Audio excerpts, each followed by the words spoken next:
अब यो इडली बनाउन चाहिँ मैले राति नै भिजाएर राख्नुपर्छ सबै थोक। त भिजाउँदाखेरि चाहिँ मैले यो कचौराको चाहिँ होइन 4 कचौरा चाहिँ मैले चामल लिन्छु। चामल चाहिँ जुन लिए पनि हुन्छ। अब हाम्रो घरमा चाहिँ नर्मली मसिनो चामल हुन्छ होइन। अनि यही चामलमा बनाउने गरेको छु। 4 कचौरो चामलमा चाहिँ 1 कचौरो यो हाल्नु पऱ्यो। के भने यो चाहिँ कालो दाल छिल्का नभएको दाल हो क्या होइन। अनि यसमा चाहिँ अर्को एउटा के हाल्नु पऱ्यो भने है, अलिकति चाहिँ यो मेथीको दाना हाल्नु पऱ्यो के। अब यसलाई मजासँग 3-4 पानी धोएर होइन, यसलाई भिजाउन रातभरि राखिदिन्छु। अनि भोलि देखाउँछु यसलाई कसरी के गर्ने प्रोसेस भनेर है।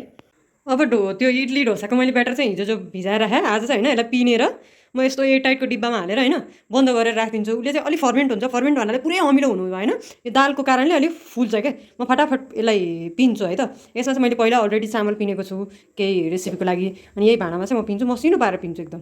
यसलाई रातभरि फर्मेन्ट गर्न राखेको थिएँ नि, हेर्नु फर्मेन्ट भएपछि यस्तो हुन्छ, फुलेर अलिक ठुल्ठुलो हुन्छ। जस्तो यहाँबाट पनि हेर्न सक्नुहुन्छ, बिचबिचमा ग्याप छ नि, यो पुरा फुलेको हो। अब चाहिँ हाम्रो इडली बनाउन रेडी छ क्या यो ब्याटर चाहिँ। बस अब यसमा हामीले सिर्फ नुन हाल्नुपर्छ क्या। अब यो इडलीको ब्याटरमा चाहिँ मैले होइन अलिकति डोसा बनाइसकेँ। अनि यसमा चाहिँ अप्सनल हो होइन, अलिकति प्याज र धनियाँ अनि अलिकति भयो भने क्यारेट हाल्यो भने चाहिँ मिठो हुन्छ। र अलिकति नुन पनि हालिदिनुपर्छ यसमा चाहिँ नबिर्सिकन।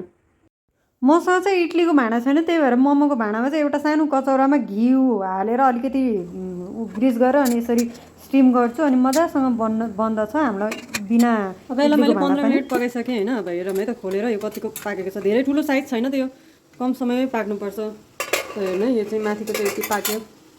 तेल ग्रिस गरेको भएर चाहिँ तेल चाहिँ माथि माथि आइछ। अनि निक्लिन एकदम सजिलो हुन्छ कि। अब यो चाहिँ पाकिसक्यो, एकदम साइनिङ भएको छ नि। अब चाहिँ पाक्यो क्या इडली। कचौरामा तेल घसेको हुनाले हेर्नु कस्तो मजासँग अलिकति चक्कु यसरी घुमाउने बित्तिकै मजासँग निक्लिन्छ। सानो सानो चिटिक्क परेको इडली। यसलाई हामीले साम्बरको साथमा नि खान सक्छौँ, नरिवलको चटनीको साथमा पनि खान सक्छौँ होइन। एकदम मिठो हुन्छ, हेल्दी पनि, कति राम्रोसँग बनेको छ। अनि ठुलो चाहिँ ठुलै भइहाल्यो, सानो चाहिँ झन् एकदम राम्रो भएको छ के। अनि एकदम फुलेको पनि छ, हेर्न सक्नुहुन्छ, भित्रबाट पफ्ड छ एकदम। अनि मिठो हुन्छ क्या यसरी पकायो भने इडली चाहिँ सजिलो हुन्छ। अनि यो चाहिँ मैले हिजो आफ्नो माटोको भाँडामा चाहिँ दही जमाएर राखेको थिएँ। हेर्नु न कस्तो जुजु धौ जस्तै एकदम मोटो बाक्लो जमेको छ। मेरो बुढोलाई चाहिँ अति मनपर्छ क्या यो दही दुधहरू चाहिँ। अनि प्लस माटोको भाँडामा जमायो भने चाहिँ एकदम मिठो हुन्छ क्या दही। घाम त धेरै छैन, त्यही पनि आज चाहिँ हजुर सुका छु। होप आओस् घाम भनेर कालो कालो बादल भएको छ। अनि आज चाहिँ ढिलै उठेँ। अनि हालत चाहिँ मेरो पुरा एकदम पागलको जस्तो भएछ। फटाफट बुढोलाई खाजा दिएँ। अब खाना पकाएर अनि म पनि आज अलिक चिटिक्क परेर बस्छु। आज चाहिँ पुरा दिन घर टोयलेट सब सफा गरेर नुहाई धुवाई गरेँ, सब चिटिक्क परेँ। अब जान्छु छिटो गएर पतञ्जलीबाट के ल्याउनु छ लिएर आउँछु। सानोतिनो काम पनि उतै छ, सकेर आउँछु। अनि हेरौँ है त, भयो भने देखाउँछु तपाईँलाई। यो चाहिँ हामी अलि सेन्टरमै आएको छौँ। यो जो लाइन देखेको छ यो चाहिँ मेट्रोको लाइन हो, एमजी रोडको होइन। म चाहिँ एकदम उँचो बिल्डिङमा थिएँ त, त्यही भएर राम्रो भ्यू लाग्यो भनेर लिएको। अब यसपछि चाहिँ मलाई अझै अलिकति केही कामहरू छ, अनि गएर चाहिँ म फेरि घर जान्छु। अझै यो चाहिँ हेर्नु, यो चाहिँ आरटी नगर हामी आयौँ, कति राम्रो ठाउँ छ क्या यो चाहिँ। पहिला हामीहरू बस्ने चाहिँ यहीँ थियो क्या। अहिले यो जुन ठाउँमा छु, यो भिडियो छ त्यहीँ बस्थ्यौँ। अहिले हामी 2000 years later 2:30 बज्नु लागिसक्यो। मेरो आवाजले थाहा पायो होला होइन, मेरो हालत यति खराब छ 3 दिनदेखि न। रुगा खोकीले म सुतेको छु। अनि आज चाहिँ दर खाने दिन होइन। अब हाम्रो त यहाँ कोही छैन, नजिक कोही छैन, नमाइती नमावली होइन, कसले बोलाउनु। तर पनि मैले पुरा किचनको धजिया उडाएर चाहिँ आज दर पकाइछु होइन। के पाकेको छ हेरौँ है त। दरमा चाहिँ बुढोले पहिल्यै दिइसक्नु भयो। अनि पुरा छरपष्ट पारिसक्नु भयो। हेरौँ है के पाकेको छ मैले। अनि यहाँ चाहिँ राजमाको तरकारी है, यो राजमा र आलु प्लस यो चाहिँ टमाटर अनि के भन्छ तिल, धनियाँको अचार, चना फ्राई, अनि माथिबाट चाहिँ काँचो प्याज हालेको के। अनि यसलाई चाहिँ कुस्का भन्छ होइन। यसमा कुकर पनि कस्तो फोल्ड छ, कुस्का भन्छ होइन। यो चाहिँ पुदिना भएको पुलाउ हो होइन। यो चाहिँ नुनिलो हुन्छ, अर्को पुलाउ चाहिँ अलिक पुली खालको हुन्छ। यो चाहिँ हाम्रो नेपालीको अल टाइम फेभरेट होइन, काँक्रो मटर र आलु साँधेको। अनि यो चाहिँ बिहारीको फेभरेट मटर आलु र परवल। यति चाहिँ हाम्रो दहर बुढाबुढीको लागि। किचन पुरा सफा गरिदिएँ। जो भिजाउनु पर्ने थियो उनीहरूलाई चाहिँ मजासँग धोएर भिजाइदिएँ होइन, वडा इडली सब थोक। अनि यो चाहिँ इडली वडा त्यो चामल र दाल धोएको पानी चाहिँ यो मेरो प्लान्टको लागि एकदम मिरिकल चिज हो क्या। त्यही भएर यो चाहिँ राखेको छु जम्मा पारेर। बिहान उठेर पानीको हडबडी नहोस् भनेर पानी पनि अन गरिदिएँ होइन। अनि दुधको भाँडा लिएर जानलाई सजिलो होस् भनेर दुधको भाँडा पनि बाहिर राखिदिएँ। सबै काम सक्यो। अब मेरो आफ्नो पिउने पानी भरेर रुममा लगेपछि मेरो आजको काम टुङ्गिन्छ क्या रातको। the next day बिहान उठ्ने बित्तिकै पहिलो काम चाहिँ मैले बेडसिट चेन्ज गरेँ आज, किनभने यत्रो दिन रुगा खोकी भएको थियो नि। अब चाहिँ यो पुरा वालहरू चाहिँ पुरा क्लिन गर्छु। कसरी है त हेर्नु। महिनामा एकचोटि चाहिँ म घरमा यो कहिले कुन कुना गरेर चाहिँ होइन म सधैँ यो काम गर्छु। स्पेसली कुनै दिन म बिरामी भइहालेँ भने र 2-3 दिन लगातार मैले घरको केही सफाइ गरिनँ भने चाहिँ म सफाइ गर्छु नै गर्छु। होइन भने आफ्नो पर सरेर चोखिएपछि चाहिँ म आफ्नो घरको पुरा यसै तरिकाले सफाइ गर्छु के झाडुले पुरै भित्ताहरू कुनाहरू सफा गरेर होइन। अनि एकदम जालो सब धुलोहरू एकदम धेरै हुने गर्दछ क्या यसरी चाहिँ। यति खाटमुनिबाट निक्लेको चाहिँ होइन फोहोर हेर्नु है कति। अनि यो जस्ट 1 महिनाको हो। म हरेक महिना क्लिन गर्छु किनभने फ्यान अन हुन्छ नि त। फ्यान अन भएपछि चाहिँ पुरा धुलोहरू चाहिँ भित्रै जान्छ। प्लस यो फ्यान पनि 1 महिनाको कति फोहोर छ क्या। अहिले सफा गरेपछि कस्तो टिलिक्क देखिन्छ। उता कोठा चाहिँ गरेर भ्याइसकेँ सफा। अनि यो एउटा कोठा चाहिँ मेरो गेस्ट रुम हो जसमा चाहिँ धोएर ल्याएको कपडाहरू आइरन नभएपछि चाहिँ म आइरनको स्ट्यान्डमै हालेर यसरी राखिदिन्छु। अनि यसलाई आइरन गरिसकेपछि मात्रै आफ्नो अलमारीमा चाहिँ दराजमा लगेर राख्छु। यो चाहिँ कोठा त्यति फोहोर छैन र म छटपट गरेर सफा गर्दैछु। प्लस अब चाहिँ म बाहिर आएँ डस्टिङ गर्न। टिभी युनिटले चाहिँ एकदम डस्ट एट्र्याक्ट गरेर पुरा धुलो देखिन्छ। कोही पाहुना आयो भने पनि सिधा देखिने ठाउँ भनेको चाहिँ यही हो। त एकदम नराम्रो लाग्छ। कोही आइहाल्यो भने पनि बिजोती हुन्छ भनेर चाहिँ पहिला म सन्चो हुने बित्तिकै चाहिँ यहाँ सफा गर्दैछु होइन। अनि म्याक्सिमम टाइम चाहिँ म हप्तामा 2 चोटि गरेर फटाफट गरेर पुछिदिन्छु त 5 देखि 7 मिनट लाग्छ क्या मलाई यो डस्टिङ गर्नको लागि चाहिँ टिभी युनिटलाई चाहिँ। तर एकदम राम्रो हुन्छ क्या डस्टिङ गरिसकेपछि होइन। यसको जो ग्लसी लुक छ एकदम राम्रो लाग्छ।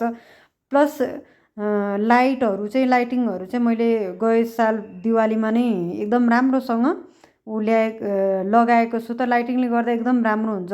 सबै डस्टिङहरू सकेपछि चाहिँ होइन। अनि म स्पेसली जुन दिन डस्टिङ हुन्छ त्यो दिनले चाहिँ जति सक्छु म भ्याक्युम क्लिनर नै युज गर्ने कोसिस गर्छु। किनभने सबै डस्टिङ भइसकेपछि फेरि हामीले कुचो लगायो भने चाहिँ फेरि धुलो उडेर गएर वहीँ पर्छ त। प्लस यो के अरे सोफाको साइडहरूमा कुनाहरूमा सोफामा पनि मैले भ्याक्युम क्लिनरले नै तान्ने गरेको छु। र यो जो झ्याल हो झ्यालको कुनामा चाहिँ एकदम त्यो कबुतरले गरेर चाहिँ धुलोहरू आउँछ भित्र त भ्याक्युम क्लिनरले नै तान्ने गरेको छु। र यति तानिसकेपछि चाहिँ म नुहाइधुवाइ गर्न जान्छु। नुहाइधुवाइ गरेर चाहिँ आएर अलिकति दुधको भाँडाहरू चाहिँ छ र त्यति दुधको भाँडाहरू सबै धोइहाल्यो भने मलाई खाना पकाउन सजिलो हुन्छ। बेसिन सिङ्क अलि खाली भयो भने चाहिँ खाना पकाउन इजी हुन्छ। र केही चाहियो भने भाँडाहरू चाहियो भने जरुरतको सामानहरू पनि हातमा आउँछ।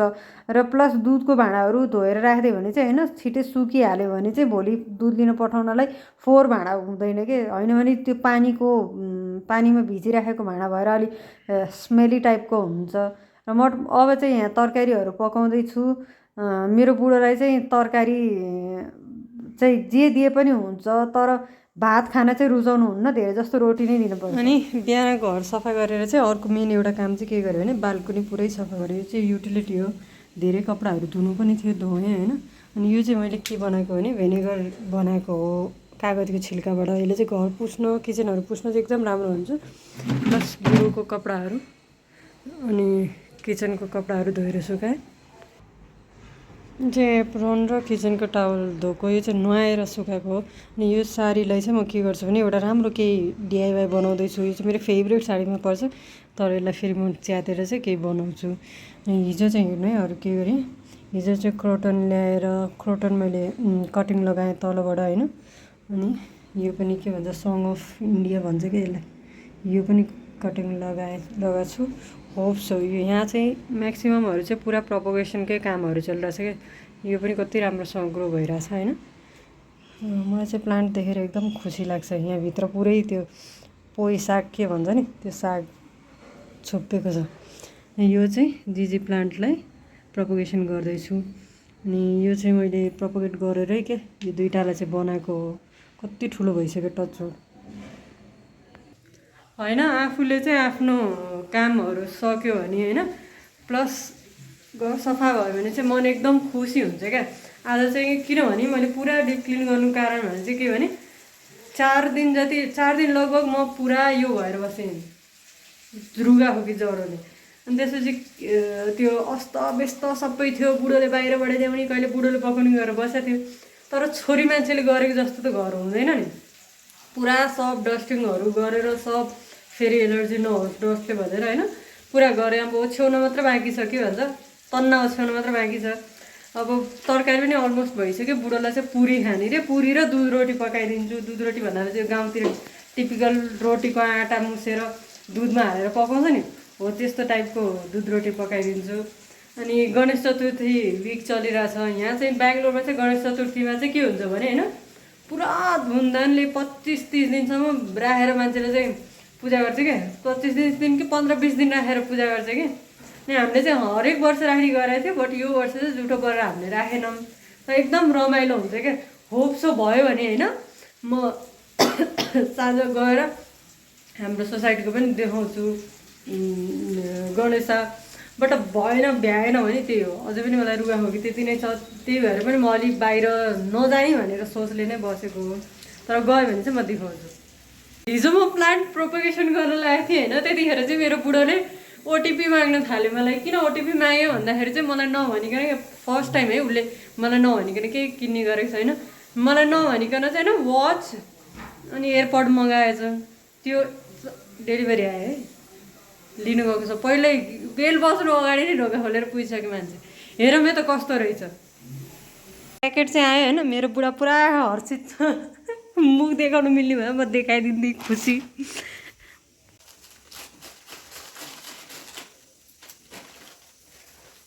प्याकेटमा प्याकेट पोकामा पोका पोकामा पोका मेरो बुढा बोका।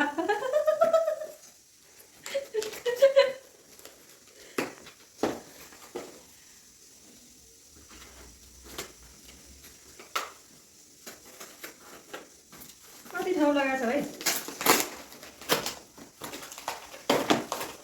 यो बेरी खास दूर से दिखाओ।